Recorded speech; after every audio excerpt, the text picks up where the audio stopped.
Maayong adlaw sa tanan usab. Sa gihapon na napunta sa ato ang pagdawat sa mga supplement. It's supplement time, no? Kini agi og pagpahinumdom nga ang kada usa kinahanglan gyud magbasa sa balaang pulong sa Dios, no? Hinumdumi kanang magbasa ka sa pulong sa Dios, ang imong amahan nga nasa langit nakig-istorya kanimo. Nya sa diyang magampo ka, ikaw nakig-istorya sa imong amahan nga nasa langit. Makagagahom nga Dios labaw sa nga tanan, buotan. Hallelujah. Mahiugmaon, maluluyon.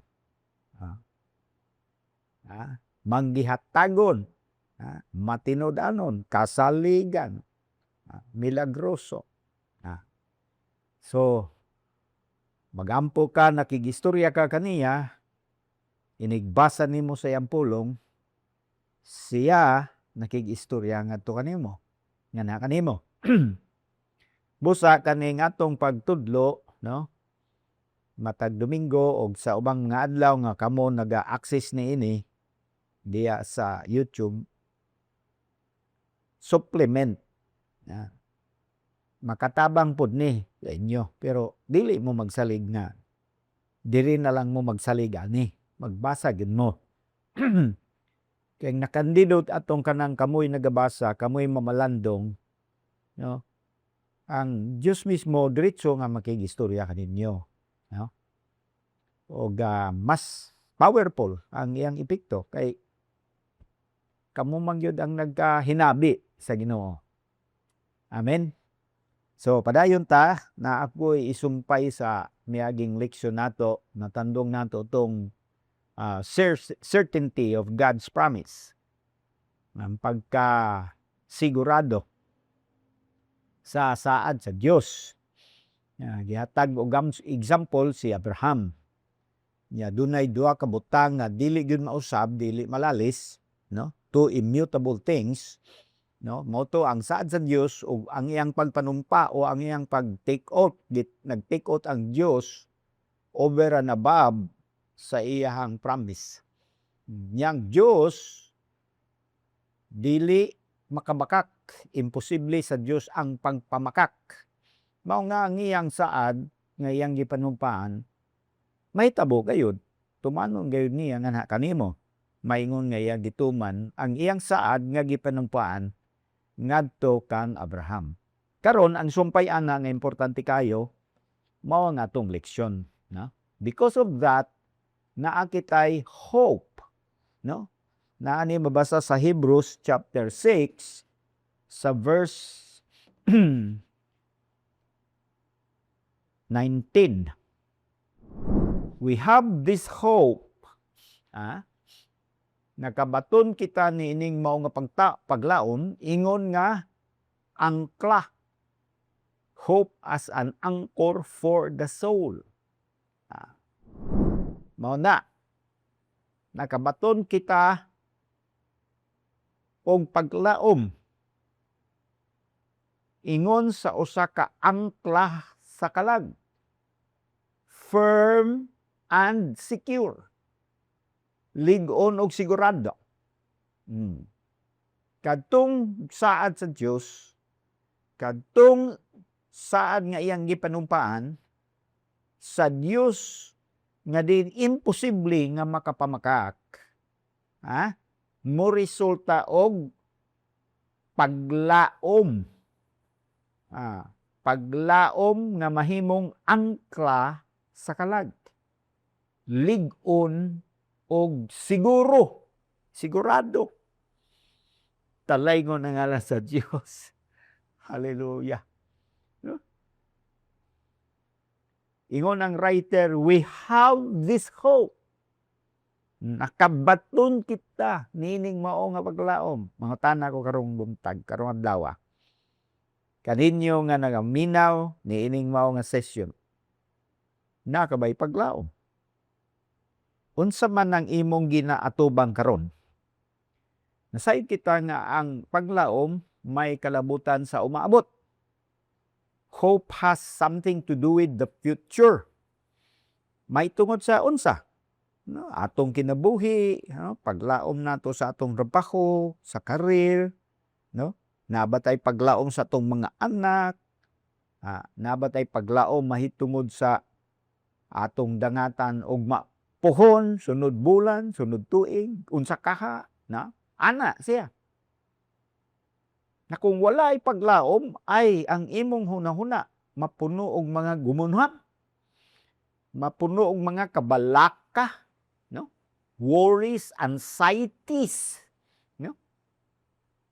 Dili ka maatis, dili ka mahiluna. Kay wala man diha ang paglaom. Pero unsa ganito?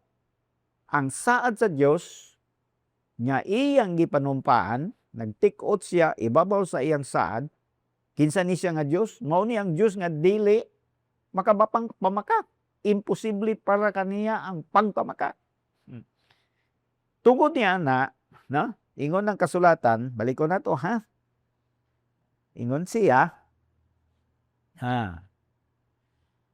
atrasan ragon nato sa verse 18. Ang verse 18, nag-ingon, God did this. Gibuhat kadto sa Dios, pinaagi sa duha ka butang nga dili gid mausab, diin siya alang kaniya imposible ang pagpamakat. Ang sumpay, we who have fled, kita nga midagan, di man ta midagan, ngadto kang Kristo. Unsa may atong gibuhat to take hold of the hope aron atong mahawiran ang paglaom nga gitanyag niya nganhi kanato. Unsay epekto? Makabaton kita og pagdasig. We may be greatly encouraged. Pag naa kay paglaom, grabe nga encouragement na. When you know that your future is firm and secure because you have your hope in the Lord. And who is this Lord? Siya tong nagsaad. Who is this Lord? Siya tong nanumpa sa iyang saad. And who is this Lord? Siya tong imposible nga makapamakat. Imposible nga magbakak. Imposible nga makapamakak. Tungod na, firm ikaw and secure. Diha sa imong paglao. Sama sa anchor. Now, let's talk a little bit about anchor. Unsa man ang anchor? Usa ka nakagamit sa mga sakayan sa dagat. Mga salakyan sa dagat, labi na ka ng barko, no? Naanay angkla. No? Kanang magpundo na siya sa lawod, no? Labi na dito siya sa lawod, no? Ihulog niya ng angkla. Ang tawag, anchor. Putaw ka na, mga bugat, depende sa gidakon sa barko. Pundo ang tawag, no? Ihulog ang pundo. Ihulog na dito. Na dili na siya mapadpad ang barko, dili na. Kaya tawag firm and secure. Lig-on og makasiguro ka. Dili na ka maanod sa gapnod. Dili na. Dili na ka maanod sa mga tuya-tuya sa hangin, sa mga balod. Kay ngano, naplastar naman ang angkor. Praise be to God. Sumidagan kita ngadto kang Kristo aron sa pagkupot sa paglaom nga iyang gitanyag. Alang nga nato og tungod yana grabe nga kadasig. Ang atong nadawatan. And then mo na sa 18 ang kadasig nato, no? Parisan sa paglaom. Ang paglaom parisan sa kadasig. O ang atong mga kalag na himong firm and secure. Praise be to God. Balik sa 19. It enters the inner sanctuary behind the curtain. Ang paglaom nato mura nag-unawa. Pinaagi kang Kristo, no? Sumpay sa verse 19, Mawang verse 20. Where Jesus, who went before us, diin si Jesus nga nag-una ka nato, asa siya nag-una ka nato? Dito sa sanctuary. Dito sa balaan nga presensya sa Amahan. Di man unta ta makaso dito. Pero nisulod siya una ka nato. Na ang sumpayo, who went before us has entered on our behalf. Tiaw ni mo na. Ning sulod siya, tugudog alam nga nato. Ang pagsulod niya dito, dili to para siyang kaugalingon. Ning sulod siya dito, para ka nato. O kung unsay iyang makuha dito, para to ka nato. Pagkanindot kaayo. Di ba grabe nga paglaom na? Grabe nga kadasing. Restoration of our soul. Ang ato mangungkalag, no? Labi na diha ang atong emosyon, no? Dali kaayo matinag ba? Dali maipituhan sa mga panghitabo, sa mga balita. Kana lang, no, makadungog gani ka, labi na mo adto ka sa doktor, no, magpa-check up ka. Nya mo istorya ang doktor, mao ni ang imong ana, mo ni mo ana. Bad news, good news. Asay unahon nimo gusto akong i-discuss nimo, ma'am. Bad news or good news? Mag-istorya siya. Pagka dungog nimo, labi nagmuuli na kasi imong balay, awa na. Maisturbo na ang imong pangisip, ang imong kalag. Kaya nga dito sa daang tugon sa Salmo, no, na aditoy istorya ba sa salmista ba mura siya nagampo ba, pero istorya niya ang kaugalingon. Pinaagis pag-ingon, why are you cast down, O my soul? Ingon siya, nganong ikaw nalusno man, akong kalag, nganong nalusno man ka? Nakadungog lang kag maayong dili maayong balita, nalusno naman ka. Giyamiran lang ka sa silingan, nalusno naman ka. Wa lang ka gikumusta, nalusno naman ka. Wa ka kapasar sa simple nga exam, lusno naman ka. Nawalan ka gamayng kwarta, lusno naman ka. Why are you cast down, O my soul? And then gitubag niya, put your hope in God. Pagkanindot kayo lagi. Mao gina ang bintaha pag naa kay Ginoo ba, na kay Dios sa imong kinabuhi ba. Mo na nga kung naminaw anay nga sesyon, no? Nya wala pagoy klaro ang imong Dios, kinsa ang imong Dios, unsa ang imong relasyon ana nga Dios, nahimo na ka na ba ikaw nga iyang anak og siya imong amahan? Ing ana na ba ang imong relasyon ngadto kaniya? Kay kung wala pa, nganong nagadugay-dugay man ka? Siguro ang imong relasyon tuwa sa kwarta, tuwa sa imong karir, gibutang nimo ang imong paglaom sa imong bahandi. Di ba? Gibutang nimo ang imong paglaom sa imong mga amigo, kay mga kusgan sila, mga banggiitan, mga gamhanan sa katilingban. Pero kana nga mga relationship, no, ay futile kaayo na. Dali ra kaayo siya. Gagmay lang bikilan na, wala na. Hanaw na nga relasyon, di na mo mag-istorya, magbungol na mo, wala na. Di na siya managad nimo. Pero pag ang Diyos ang imong karelasyon, no, grabe. Kaya nga, fled to Jesus, mo lang term na gigamit. Mo kalagiw ikaw ngadto kang Jesus. Mudangop ikaw kani ingon nga refuge, taguanan sa imong kalag. Kupot ikaw sa paglaom nga ginapanyag niya. Nga makapaligon o makahatag og kasiguruhan sa imong kinabuhi. Nakaron dagan kayong mga shaking sa atong palibot kay nakasulat naman na, di ba?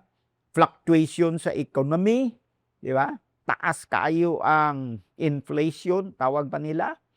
Grabe. No? Volatile kaayo ang merkado. No? Mutaas. Pareha lang sa gasolina, ambot giunsa na nila pagdula ba. Mutaas dagko kaayo, unya mo baba ginagmay nya kadyot lang taas na pod.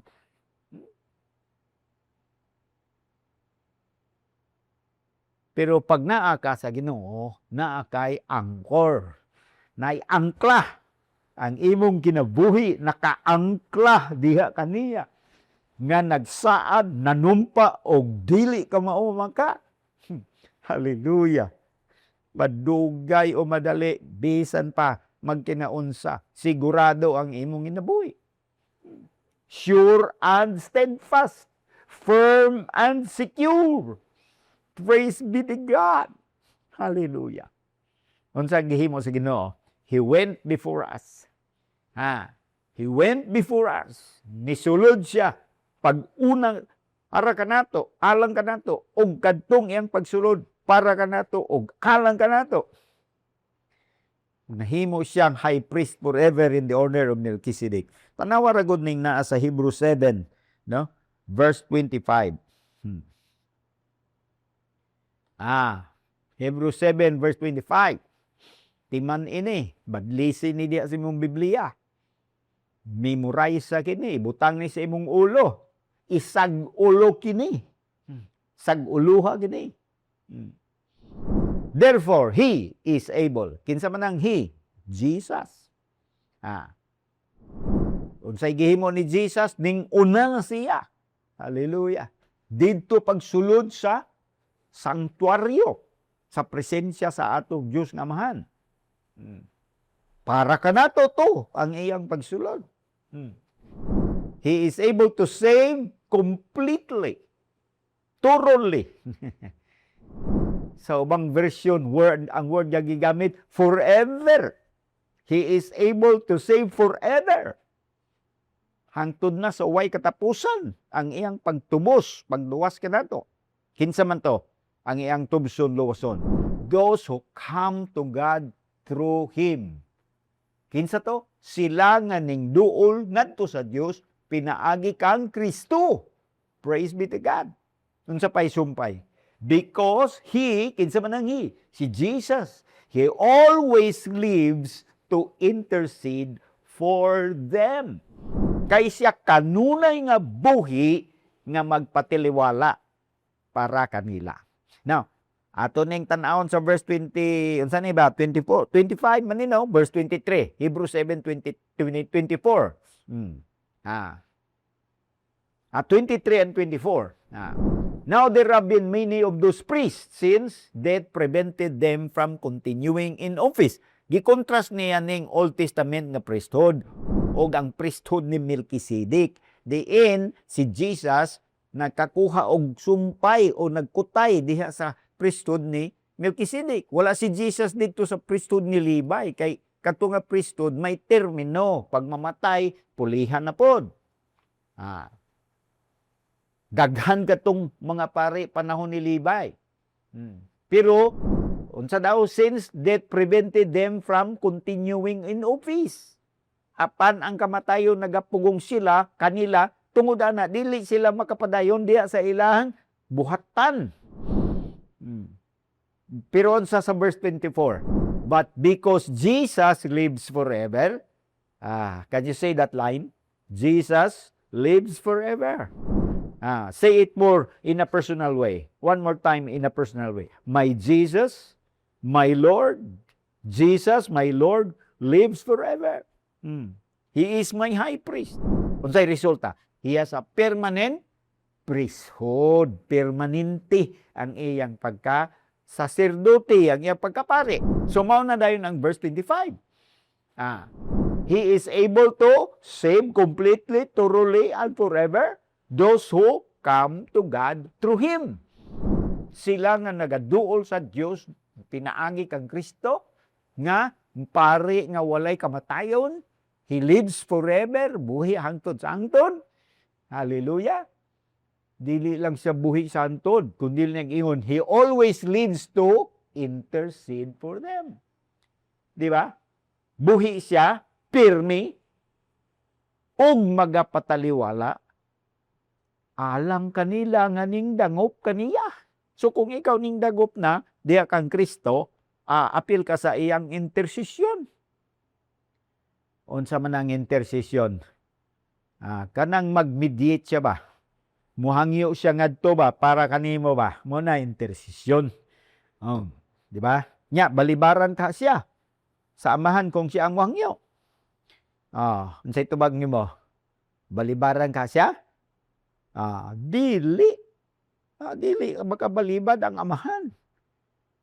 Sa iyang pinakabugtong, pinakapalanggang anak nga nahimong completely and perfectly obedient to the will of the Father. Niingon ang amahan, may tungod kang Hesus, mao kini nga akong pinanggang anak, nga din ako kaniya may kalipay, may hingpit nga kalipay. This is my beloved Son, in whom I am well pleased. Grabe ang akong kalipay. Na dili makabalibad pag muhangyo siya, pag mataliwala siya. Muna nga, unsa man ang imong giatubang, no? Paminaw ha, unsa man imong giatubang, naglisod ka sa imong tinguha nga maka-build og G12 team. Naglabad ang imong ulo. Iba no? Naglaban imong lunsaon ka na kuniha. Nya murag na pressure na ka. Nawad-an na kag kalipay hinuon, di na ka makatuog. Kay gitagaan kag assignment sa imong leader nga dapat mapurma nimo ang imong team. Nya busy ra ba ka, naganegosyo ka, naapa kay anak, naapa kay mga concerns nga lain. Sige na kag pangawod sa imong ulo. Ayaw ka gool. Pag malaumon. Be hopeful. Be faithful. Di ba? Of course, dapat mainampuon permi kay ang pag-ampo, ekspresyon na sa atong pagsalig o paglaom. Diha sa Ginoo. Kinsa ganito ang Ginoo? Siyang nagsaad, siya tong nanumpa sa iyang saad, siya nga nagsaad og nanumpa sa iyang saad, siya mo ang Dios nga dili gayon magpakak. Hallelujah. Tungod na ang paglaom imong nabatunan. Ang paglaom, angkla sa imong sakalag. Sure and steadfast. Balik ko na ko. Bisan unsa man imong giagian, ha? Nakabay gidala-dala nga mga bati-bati sa lawas. Mihikap ka diri, uy. Mahikap ka diri, uy. Unsa ka ni? Wala, unsa ka ni? Alag, hilak na kastago. Kaguol ka pirmi. Wadan na kag ganas paglaom. Ganas pagkaon. Dili na ka makatugo mayo. Kay nahasol naman ka. Paminawa kaya kini minsahi imo gyud ni. Unsa ni? Nagdalan paglaom, unsa ang paglaom, unsa epekto ani makapasyur, makapas-firm and steadfast. Firm and secure. No, firm and secure sa NIV na, firm and secure. Sa ubang translation sa King James especially sure and steadfast. Dalaygo na ngalan sa Ginoo. Si Jesus nga nag-una nga nato, makaluwas siya sa atong mga kinabuhi. Makaluwas siya sa atong sitwasyon. Makaluwas siya, makatabang siya. Kaya nga good news Si Jesus, good news di ba? Inga good news. Good news. Ang tinuda na hopeless ang kalibutan kung wala si Jesucristo. Siya lang gyud ang atong paglaom. Mutan-aw ta sa atong palibot, mutan-aw ta sa atong nasod. Daghan na kayong mga tao nga Pilipino na wala og paglaom sa atong nasod. Matud nila kada adlaw mga 3,000 ka mga Pilipino ang nagabiya sa atong mga kabaybayunan. Kay mobalhin na sila sa laing mga nasod. Nag-migrate na sila tuas Australia, tuas New Zealand, of course tuas Amerika, sa Canada. Ang uban tuas Europe. Ma-migrate na sila kay wa na daw paglaom ang Pilipinas. Dito sa New Zealand na paglaom nga pirmi. Sa Australia na, sa Amerika na. Ang paglaom wala sa lugar. Ang paglaom naa sa person. And this person is Jesus. The Lord Himself naa sa iyang paglaom. Kaya kung gusto ka mangutana, asa ang pinaka-safe nga lugar sa tibuok kalibutan? Ang presensya sa Dios. Mao na ang pinaka-safe nga lugar. Pag naa siya kanimo, ikaw anang kaniya, my God, you are an unbeatable person. Indestructible person. Nga naman, puno ikaw sa paglaom.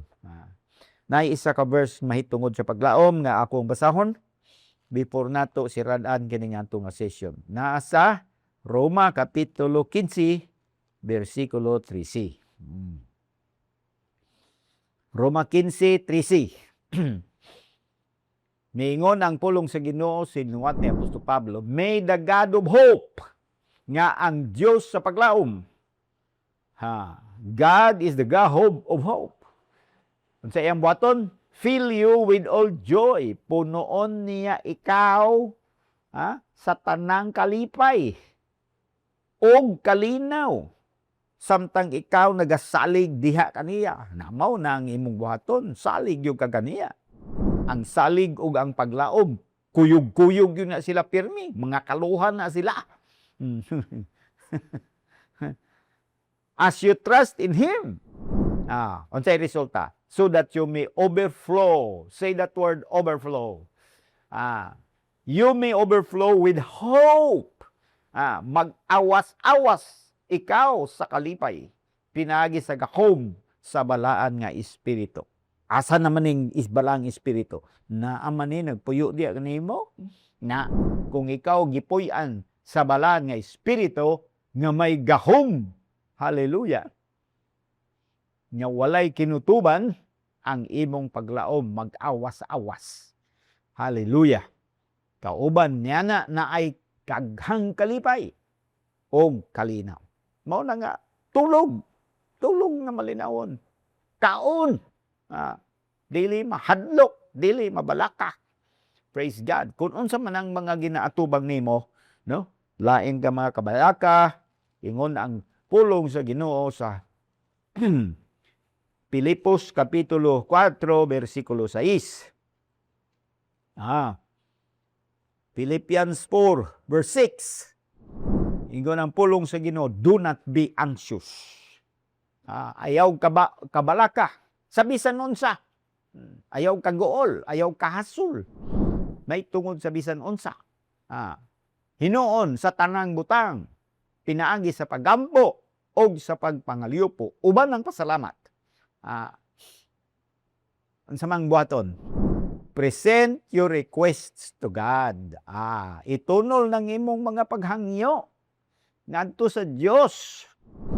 And then sa iyang buhaton, sa verse 7, ang Diyos sa kalinaw, the God of peace and the peace of God, ang kalinaw sa Diyos, nga walay kinutuban, mulabaw pa sa tanang pagpanabot, maoy magbantay sa imong mga kasing-kasing. O sa imong mga hunahuna, inyong kasing-kasing o inyong hunahuna, diya kang Kristo Jesus, pagkanindot kayo, oy. Nagkining tanan naaman diya sa pulong sa Ginoo mga igsoon. So karong gabi,